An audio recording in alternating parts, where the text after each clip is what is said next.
Assalamu alaikum girls.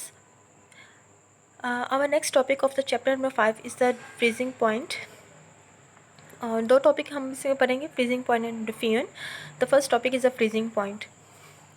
Okay, हम लोगों ने प्रीवियस लेसन में पढ़ा था कि एवेपोरेशन जो है वो हर प्रोसेस पे हो रही है, हर टेम्परेचर पे हो रही होती है. तो and evaporation is also depend on the temperature. जितना ज़्यादा टेम्परेचर होगा उतनी ज़्यादा एवेपोरेशन होगी, यानी कि उतनी ज़्यादा लिक्विड स्टेट जो है वो गैस स्टेट में कन्वर्ट होगी. और अगर आप टेम्परेचर कम करते जाएंगे तो लिक्विड का गैस स्टेट में या वेपर स्टेट में कन्वर्ट होने की जो स्पीड है वो भी क्या हो जाती है, कम होती जाती है. और इसी तरह से एवेपोरेशन जो है उसकी जो वेपर प्रेशर जो है वो एवेपोरेशन पे डिपेंड करता है. जितनी ज़्यादा एवेपोरेशन होगी, जितने ज़्यादा वेपर्स होंगे उतने ज़्यादा वेपर प्रेशर होगा, और जितनी कम एवेपोरेशन होंगी उतने कम वेपर्स होंगे और उतना ही कम वेपर प्रेशर होगा. ठीक है.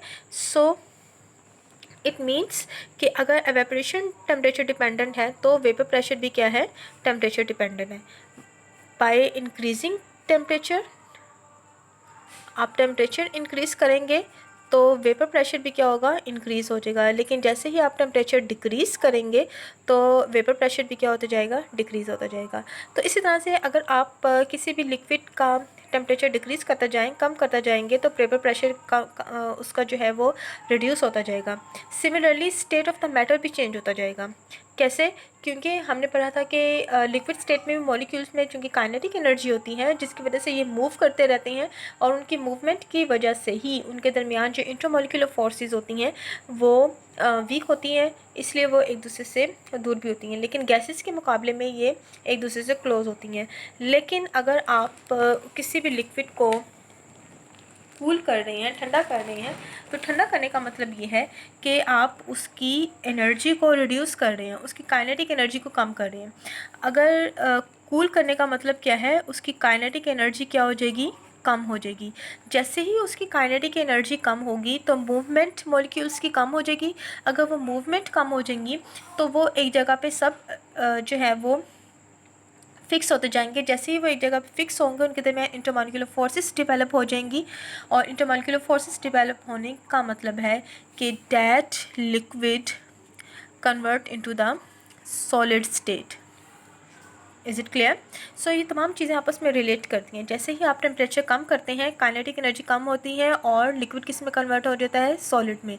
जैसे ही आप टेम्परेचर कम करते हैं यानी कि कूल करते हैं, एवेपोरेशन कम हो जाती है और वेपर प्रेशर भी क्या होता है, कम होता जाता है. सो आप टेम्परेचर को कम करते जाते हैं. एक स्टेट ऐसी आएगी कि वेपर प्रेशर जो लिक्विड का जो भी होगा वो सॉलिड के वेपर प्रेशर के इक्विवेलेंट हो जाएगा. यानी कि चूँकि सॉलिड चीज़ों में एवेपोरेशन ना होने के बराबर है, बिल्कुल नहीं होती, ज़ीरो होती है. तो इसका मतलब वेपर प्रेशर भी क्या हो जाएगा, ज़ीरो हो जाएगा. उस स्टेट को जहाँ पे जो वेपर प्रेशर है वो सॉलिड का वेपर प्रेशर बन जाए, यानी कि वेपर प्रेशर तकरीबन ज़ीरो हो जाए, उस स्टेट को हम लोग क्या बोलते हैं, फ्रीजिंग पॉइंट. यानी कि अब चीज़ें जो है वो लिक्विड में नहीं रही बल्कि किस में कन्वर्ट हो गई हैं, सॉलिड में. यानी कि अगर आप कहते हैं ना कि वाटर फ्रीज़ हो रहा है, पानी बर्फ़ बन रही है, तो हम उसका टेम्परेचर कूल करते हैं, हम उसको ठंडा करते हैं. कहाँ तक लेके आते हैं टेम्परेचर, 0 डिग्री सेल्सियस पे बर्फ़ जो है वो पानी जो है वो किस में कन्वर्ट हो जाती है, आइस में, यानी कि सॉलिड स्टेट में. उस स्टेट पर जो इसका वेपर प्रेशर होगा ना पानी का, आइस का, वो तकरीबन नेग्लिजिबल होता है, ज़ीरो होता है. तो इसका मतलब है कि ये आपका कौन सा होगा इसका पॉइंट, फ्रीजिंग पॉइंट. ठीक है. सो जो फ्रीजिंग पॉइंट होता है उसमें जो लिक्विड और सॉलिड स्टेट दोनों को एग्जिस्ट करती हैं. को एग्जिस्ट करने का मतलब है, यानी कि को एग्जिस्ट करने का मतलब होता है कि कंबाइन, इकट्ठी, बिल्कुल एक साथ. यानी कि 0 डिग्री सेल्सियस मैंने अगर कहा है ना फ्रीजिंग पॉइंट है, तो ये वो टेम्परेचर है जिसमें लिक्विड भी है और सॉलिड भी है. यानी कि अगर आप 0 डिग्री सेल्सियस से टेम्परेचर पीछे आएंगे, यानी कि आप इसको 1 2 3 4 लेके जाते जाएंगे, यानी कि टेम्परेचर इंक्रीज़ करेंगे, तो उस वक्त स्टेट आपकी कौन सी किस में चली जाएगी, लिक्विड में. लेकिन अगर आप 0 से आगे लेके आते हैं, यानी कि -1 -2 -3 यानी कि डिक्रीज़ करते जाते हैं, तो हमारे पास कौन सी स्टेट हो जाएगी, सॉलिड, यानी कि आइस की. ठीक है. तो इस वक्त ये 0 डिग्री सेल्सियस वो टेम्परेचर है जहाँ पे लिक्विड भी है, यानी कि वाटर भी है, और सॉलिड भी है, यानी कि आइस भी है. ठीक है, इस वक्त ये दोनों चीज़ें प्रेजेंट हैं। इसके इस तरफ सिर्फ लिक्विड होगा, सॉलिड नहीं होगा, और इसकी दूसरी तरफ सिर्फ सॉलिड होगा, लिक्विड नहीं होगा। इस टेम्परेचर को हम लोग बोलेंगे फ्रीजिंग पॉइंट, यानी कि जहाँ पे चीज़ें फ्रीज़ होना स्टार्ट हो जाएंगी, मुकम्मल तौर पे उस पॉइंट पे फ्रीज़ नहीं होती। Is it clear? Okay, then second topic is a diffusion. अब डिफ्यूजन बिल्कुल वही एक डेफिनेशन जो हमने पीछे गैसेस में पढ़ी थी कि डिफ्यूजन क्या है, दैट इज़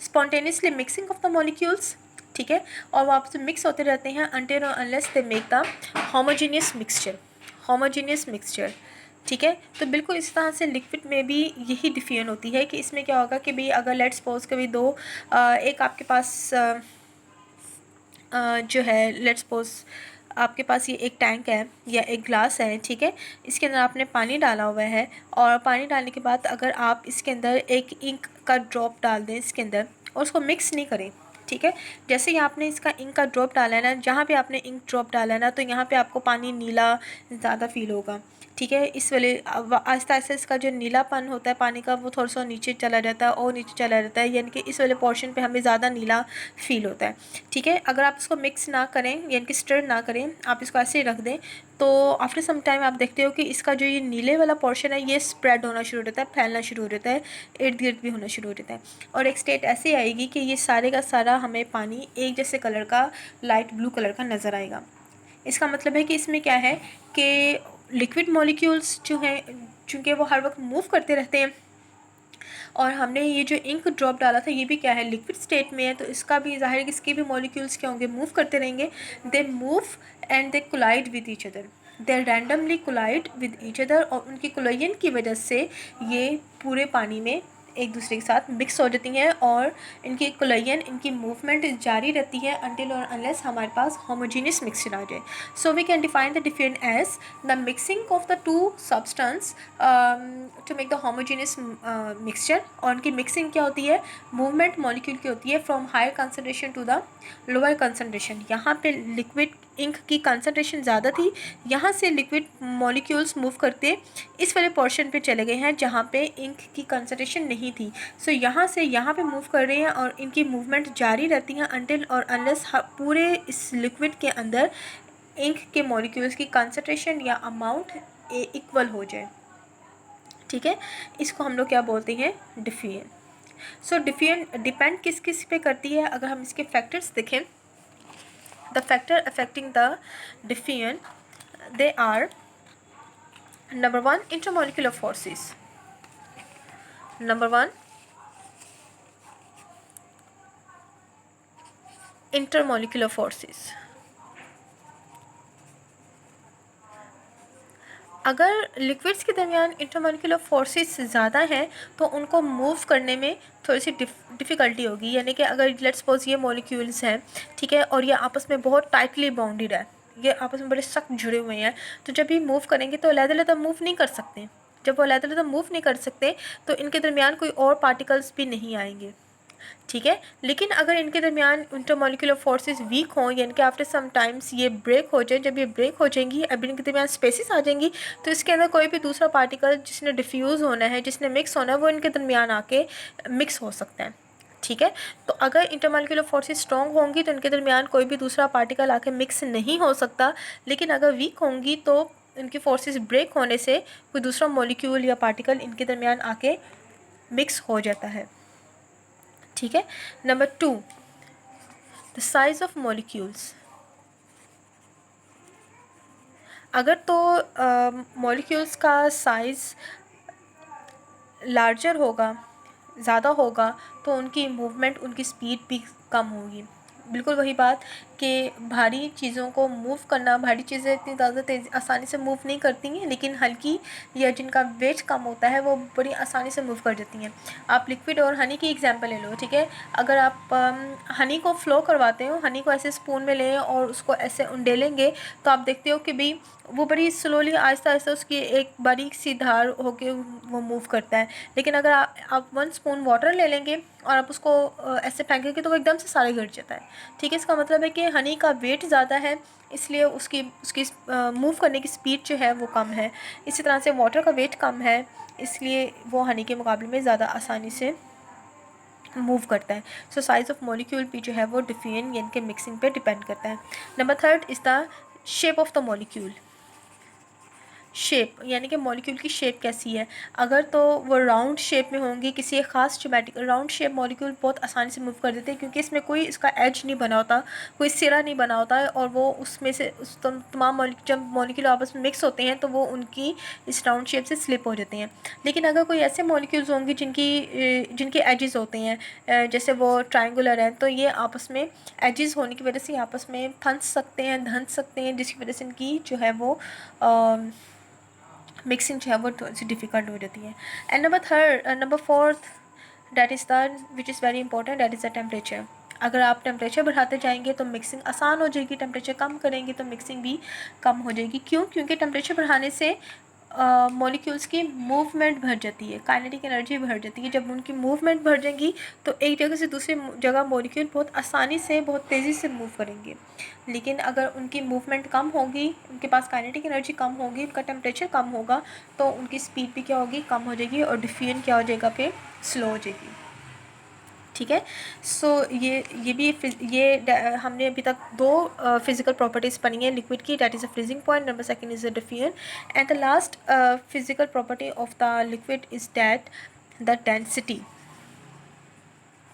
डेंसिटी को हम लोग गैस स्टेट में भी पढ़ चुके हैं, और बिल्कुल वैसे ही है जैसे कि हमें पता है कि भी डेंसिटी का फॉर्मूला क्या होता है।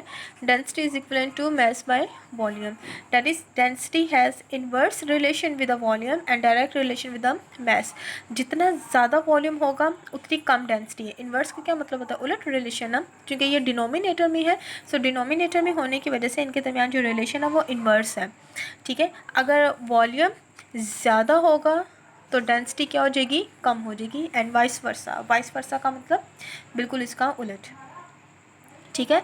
अब अगर हम लोग लिक्विड, सॉलिड और गैस की बात करेंगे, तो चूँकि गैसेस में मॉलिक्यूल्स के दरमियान बहुत ज़्यादा स्पेसिस होती हैं, ठीक है, तो इनका वॉल्यूम क्या हो जाएगा, ज़्यादा होगा। अगर वॉल्यूम ज़्यादा है तो इसलिए उनकी डेंसिटी क्या होगी, कम होगी। ये मैंने गैस के लिए बनाया है। ठीक है। अगर आप लिक्विड की बात करते हैं तो लिक्विड में जो मॉलिक्यूल्स के दरमियान जो स्पेसिस है as compare to the gases क्या होती हैं, वो कम होती हैं, जिसकी वजह से इसका वॉल्यूम भी क्या हो जाएगा, कम हो जाएगा, और डेंसिटी क्या हो जाएगी, ज़्यादा हो जाएगी as compare to the gas. ठीक है। लेकिन अगर हम सॉलिड की बात करते हैं, सॉलिड में सारे पार्टिकल्स एक दूसरे के साथ जुड़े हुए होते हैं, इनके दरमियान स्पेसिस ना होने के बराबर होती हैं, तो वॉल्यूम और कम हो गया। तो वॉल्यूम और कम होने का मतलब है डेंसिटी क्या होती है, और ज़्यादा। सो इट मीन्स के density depend on the volume, greater the volume laser will be the density. अब यहाँ पे लिक्विड की डेंसिटी गैस से तो ज़्यादा है, लेकिन लिक्विड की डेंसिटी सॉलिड से कम है। क्यों? क्योंकि लिक्विड का वॉल्यूम सॉलिड से ज़्यादा है। Is it clear? ठीक है। अच्छा जी, इस तरह से ना एक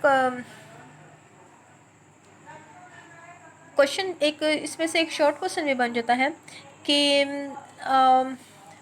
Y rain fall from the gas. ठीक है, बिल्कुल वही। अगर जो रेन ड्रॉप होती हैं, जो रेन ड्रॉप पानी में, जो बारिश की जो कतरे हैं, वो चूँकि एयर में होते हैं, वो नीचे क्यों गिरते हैं, बिल्कुल वही रीज़न है, क्योंकि लिक्विड की डेंसिटी क्या होती है, गैस से ज़्यादा होती है, यानी कि लिक्विड गैस से वज़नी होते हैं, भारी होते हैं, तो गैस उन भारी चीज़ों को होल्ड नहीं कर पाता, इसलिए जो रेन ड्रॉप है वो नीचे गिर जाते हैं, क्योंकि उनकी डेंसिटी क्या है, ज़्यादा है। Is it clear? So this is the some physical properties of the liquid. Thank you.